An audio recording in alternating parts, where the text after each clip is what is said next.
வரலாறும் புராணமும் பின்னி பிணைந்த ஒரு மாபெரும் சரித்திர யுத்தம்தான் ட்ரோஜன் போர். ஒரு பெண்ணின் அழகு ஒரு பேரரசையே சாம்பலாக்கிய தருணம் அது. தெய்வங்கள் தலையிட்டதால் திசை மாறிய இந்த பேரழிவு வரலாற்றாளர்களையே பெரும் குழப்பத்தில் ஆழ்த்தியது. இந்த யுத்தத்தின் கதைகள் கிரேக்க கவிஞரான ஹோமரால் கற்பனையாக எழுதப்பட்டவை என்று பலரும் நீண்ட காலம் நம்பினார்கள். ஆனால் பின்னாளில் நடைபெற்ற அறிவியல் ஆராய்ச்சிகள் அனைவரையும் வியப்பில் ஆழ்த்தும் வகையில் புதிய தகவல்களை வெளிப்படுத்தின. துருக்கியின் ஒரு பகுதியில் ஆயிரக்கணக்கான ஆண்டுகளுக்கு முன்பு ட்ரோய் என்ற நகரம் இருந்ததற்கான சான்றுகளும் அங்கு ஒரு மாபெரும் போர் நடந்ததற்கான தடயங்களும் கண்டுபிடிக்கப்பட்டன. இதற்கிடையில் பல கேள்விகளும் குழப்பங்களும் இருந்தாலும் ஹோமரின் எழுத்துக்களால் உயிர் பெற்ற இந்த யுத்த கதைகள் காலங்கள் கடந்தும் மக்கள் மத்தியில் உயிருடன் வாழ்ந்து கொண்டிருக்கின்றன என்பதில் எந்த சந்தேகமும் இல்லை. இந்த யுத்தம் எவ்வாறு ஆரம்பமானது என்பதை இப்போது விரிவாக பார்ப்போம். அக்லீஸின் தாய் தேடிசுக்கும் தந்தை பெலியசுக்கும் நடந்த திருமண விழாவில் கலகத்தின் தெய்வமான ஏரிஸ் ஒரு தங்க ஆப்பிளை வீசிய சம்பவத்தை நாம் முன்பே பார்த்தோம்.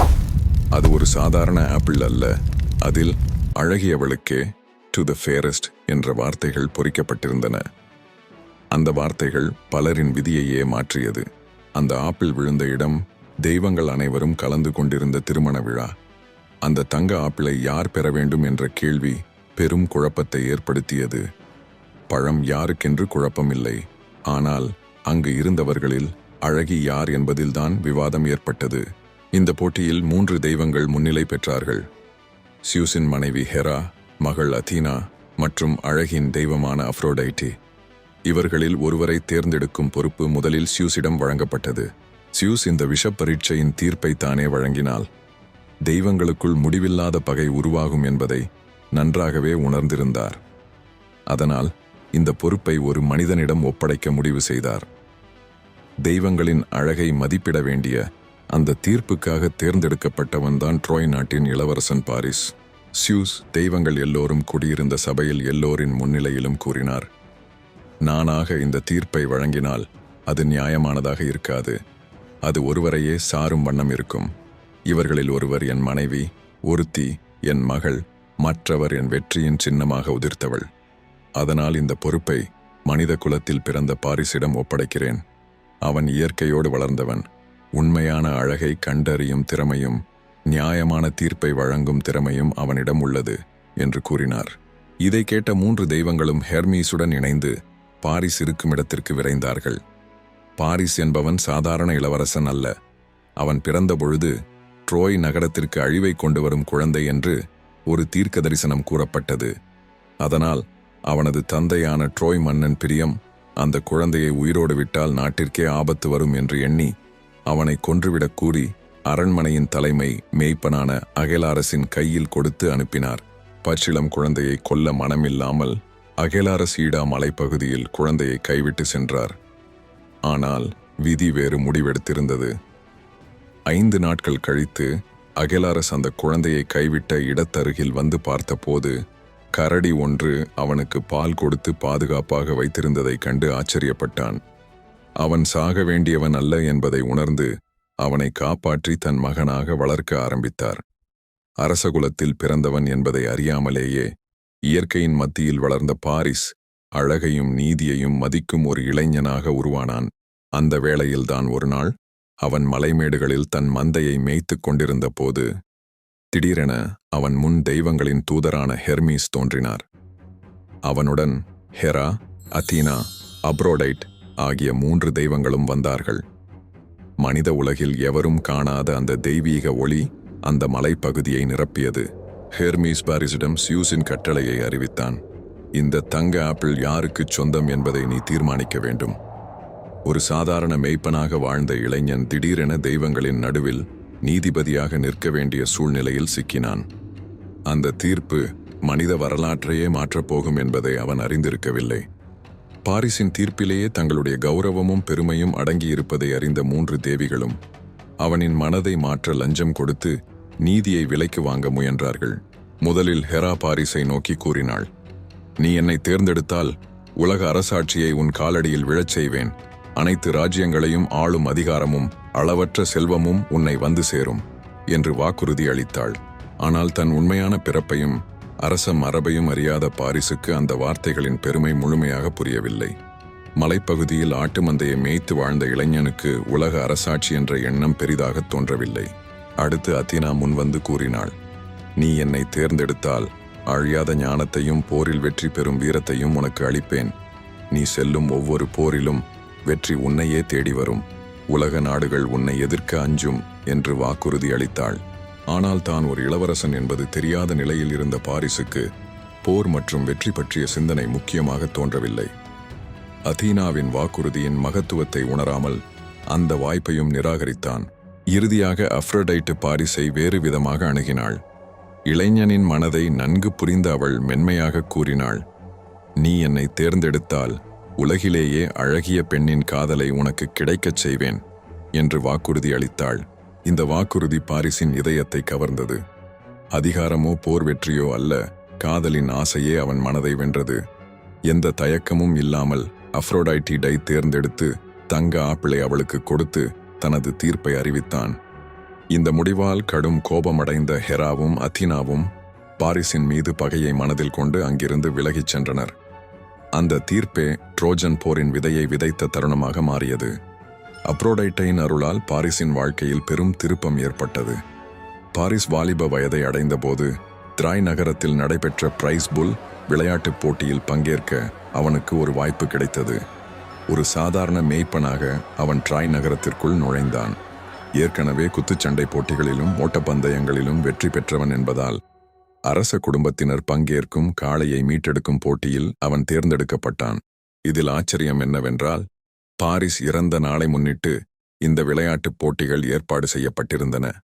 போட்டி ஆரம்பமான போது பாரிஸ் பிரியம் மன்னனின் மற்ற மகன்களான ஹெக்டர் மற்றும் டெய்போபஸுடன் சரிசமமாக போட்டியிட்டு அவர்களை தோற்கடித்தான். ஒரு சாதாரண மேய்ப்பனிடம் தோல்வியடைந்ததை ஏற்றுக்கொள்ள முடியாமல் ஆத்திரமடைந்த இளவரசர்கள் அவனை கொல்ல முயன்றார்கள்.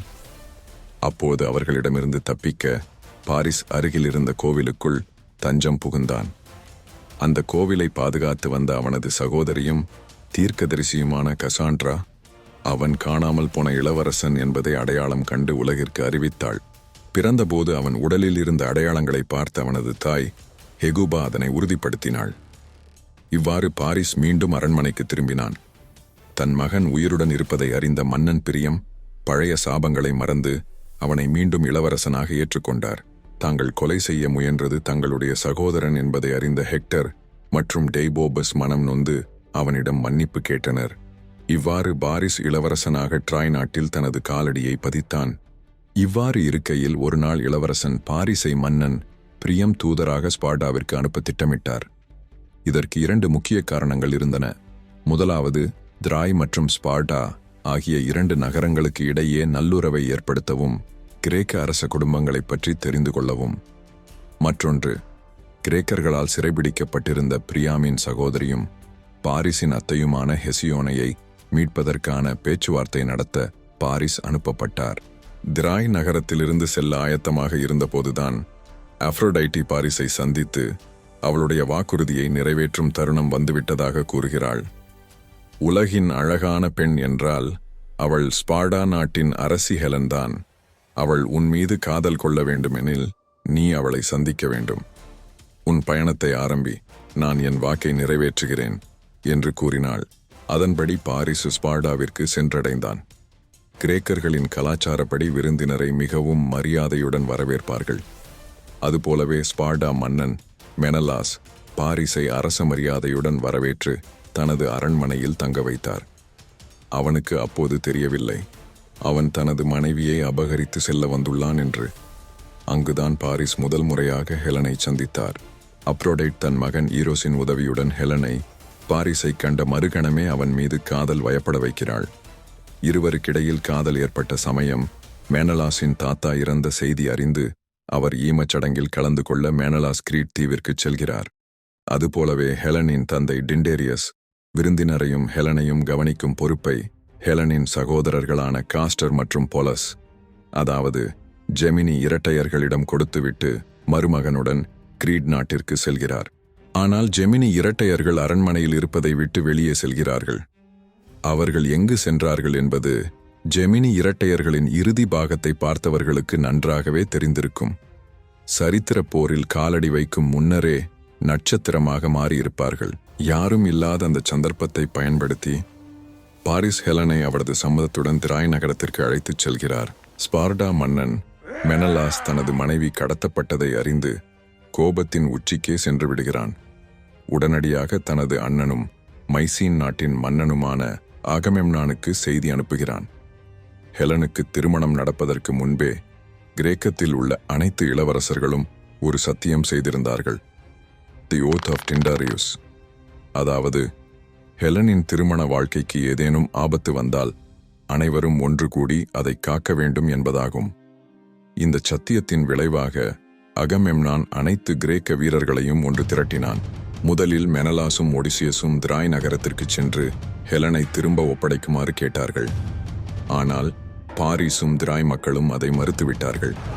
இதன் விளைவாக சுமார் 1000 கப்பல்களில் the face that launched 1000 ships மிகப்பெரிய கிரேக்க படை திராய் நோக்கி புறப்பட்டது. கிரேக்க படைகள் அக்கியன்ஸ் திராய் நகரை வந்தடைந்து கோட்டை சுவர்களை சுற்றி 10 ஆண்டுகள் முற்றுகையிட்டன. பல வீரர்கள் வீரமரணம் அடைந்தார்கள். ஒரு ஆப்பிளின் காரணமாக தெய்வங்கள் பிரிவடைந்து போரில் தலையிட்டு போரையே திசை மாற்றினார்கள். இந்த மாபெரும் யுத்தம்தான் உலக புகழ் பெற்ற ட்ரோஜன் வார். இது வெறும் முடிவல்ல, இதுதான் ஒரு புதிய ஆரம்பம். போரில் உண்மையில் என்ன நடந்தது? போரின் முடிவில் யாரும் எதிர்பார்க்காத திருப்பம் என்ன? அந்த யுத்தத்தில் பங்கேற்ற தலைசிறந்த வீரர்கள் யார்? இவை அனைத்தையும் பற்றி விரைவில் விரிவாக பார்ப்போம். வரலாறும் புராணமும் கலந்த ட்ரோஜன் போரின் கதை உங்களுக்கு பிடித்திருந்தால் லைக் செய்யுங்கள். இப்படிப்பட்ட பழம்பெரும் புராண கதைகள், மறைக்கப்பட்ட வரலாறுகளின் ஆழமான விளக்கங்களை பார்க்க என்னுடைய சேனலை சப்ஸ்கிரைப் செய்யுங்கள். அடுத்த பதிவில் மீண்டும் உங்களை சந்திக்கிறேன். அதுவரையில் நன்றி.